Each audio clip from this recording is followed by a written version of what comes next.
Hola, mi nombre es Tomás López Ramírez, alumno de la Universidad Abierta y a Distancia de México, cursando la materia Historia Clínica y Técnicas de Exploración Física. En este caso voy a describir las fases del protocolo prehospitalario aplicables al caso práctico o a la descripción de la urgencia que yo en la primera fase he redactado. La información del despacho nos envía para atender a un paciente el cual ha sufrido un accidente en motocicleta. Con esa información escueta, una amplia gama de posibilidades cursa en nuestra lista como un posible diagnóstico y también posibles problemas en el escenario. Para empezar, los peligros del tráfico, podemos ser atropellados nosotros mismos o incluso curiosos hostiles, etc. Referente a la condición del paciente, podemos encontrar un paciente con lesiones traumáticas craneoencefálicas, torácicas, abdominales, inclusive multisistémicas, que derivarían en un estado de choque, en una situación muy comprometedora a la vida del mismo. Una vez con esta información, desde la respuesta en la unidad, vamos ocupando las consideraciones del aislamiento a sustancias corporales, el cual consta de guantes, cubrebocas y protección ocular ante la exposición inminente de sangre, principalmente. Una vez llegado, se procede a realizar la evaluación de la seguridad de la escena, la cual efectivamente hay afluencia vehicular, hay muchos curiosos. Optamos, afortunadamente hay presencia policíaca, se solicita la ayuda también de tránsito para ayudar a asegurar un escenario, principalmente con el riesgo principal de sufrir un accidente con los vehículos que estén transitando en el lugar, y por medio de la policía mantener un perímetro para que los curiosos no se tornen hostiles hacia nosotros o hacia nuestro actuar. Seguido de este acto, determinamos que es un solo paciente visualmente y recabamos la información del mecanismo de lesión, el cual, conforme los curiosos que se encontraban presentes informan, se trata de un accidente en motocicleta a gran velocidad, aproximadamente 80 kilómetros 90 por hora, donde el usuario de la motocicleta porta casco, se indican por testigos, se atraviesa un vehículo, le cierra el camino, indican, y colisiona frontalmente en su motocicleta con el vehículo, saliendo eyectado aproximadamente 5 metros, cayendo de cabeza aún con el casco. En ese momento, con ese mecanismo de lesión, tenemos información que nos determina que es un mecanismo de lesión significativo, por lo cual con esta información hasta el momento la posibilidad alta de lesiones craneoencefálicas principalmente es una posibilidad. Aunado a esto, ya se solicitó la ayuda adicional mencionada anteriormente y procedemos a la evaluación directa del paciente. Al irnos acercando, formamos una impresión general donde notamos un paciente en posición supina, ya sin el casco, con un sangrado a la altura del cráneo. El paciente está quieto, sin interactuar con el medio. Al acercarnos, no se encuentra alerta, responde al estímulo verbal cuando nos presentamos y preguntamos si se encuentra bien, a lo cual abre los ojos. Es una respuesta verbal en la escala del ABDI, y seguido preguntamos su nombre y que si recuerda lo que pasó, a lo cual se encuentra desorientado, no nos proporciona nombre y empieza a decir oraciones que no son coherentes con el contexto a las preguntas que se le estaban preguntando al paciente en ese momento. Seguido de eso procedemos a realizar el protocolo de la evaluación primaria ya como tal, comenzando con la evaluación de la vía aérea, la cual, aún con las respuestas incoherentes proporcionadas por el paciente, determinamos que la vía aérea está permeable. Sin embargo, observamos que no hay algún objeto extraño. Seguido se evalúa la respiración. Simultáneamente, uno de mis compañeros realiza el control de la hemorragia que se está presentando en el cráneo. La evaluación se evalúa en torno a la frecuencia y calidad, profundidad de esta cualitativamente, determinando que se encuentra rápida y un poco profunda. En lo que concierne a la evaluación de la circulación, se nota un pulso radial, fuerte, pero lento. No se notan irregularidades, la piel se siente cálida, sin otros datos como diaforesis.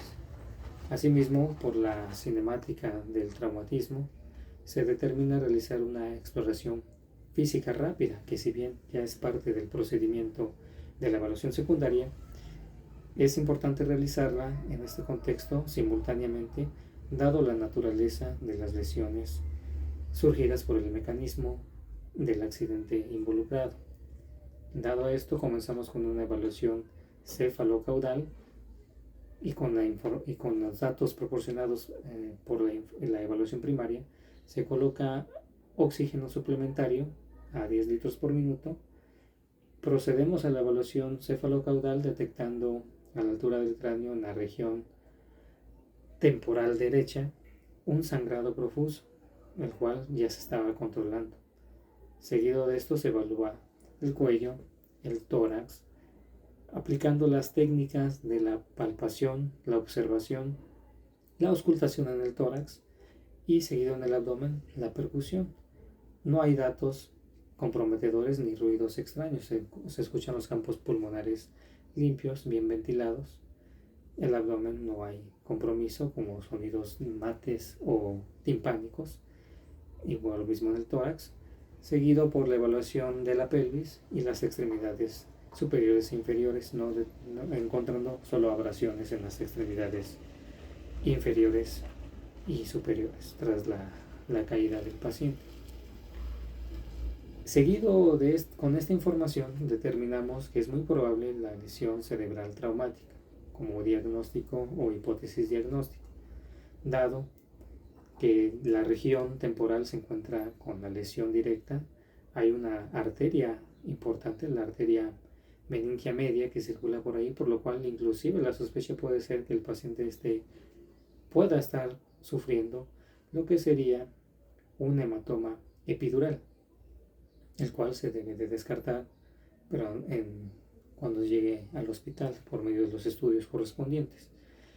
En base a esta información, la prioridad del paciente es alta, es un paciente prioritario que tiene que tomarse decisiones de traslado inmediatamente, lo cual se procede y una vez realizada la evaluación inicial, seguido de la exploración física rápida de trauma, se procede por el mecanismo de lesión a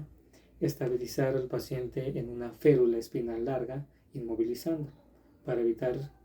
ante la duda, si hay de alguna lesión también en la columna vertebral o cervical, principalmente es el compromiso. Se aplica el collarín y todos los dispositivos que complementan la inmovilización completa de la columna vertebral. Seguido de esto, se trata de obtener un historial sample, el cual no es posible dado que el paciente no cuenta con personas que lo conozcan en el escenario, no hay alertas médicas en su cuerpo o pulseras, y el paciente no está orientado para darnos esta información de forma certera, por lo cual es desconocida. La toma de signos vitales se decide realizarla en el hospital para no prolongar el tiempo en el escenario y cumplir los conceptos de la hora dorada. Subimos al paciente en ambulancia y iniciamos los cuidados para trasladarlo de la mejor forma posible sin comprometer más las lesiones traumáticas que él tiene. En el rumbo a la ambulancia se procede a continuar procede a tomar ya un parámetro basal inmediatamente de los signos vitales, encontrando una frecuencia cardíaca de 60, una frecuencia respiratoria de 24 por minuto, una tensión arterial de 140/90, una respuesta pupilar inicial de midriasis, seguido de una glucemia capilar de 80, una saturación de oxígeno del 94%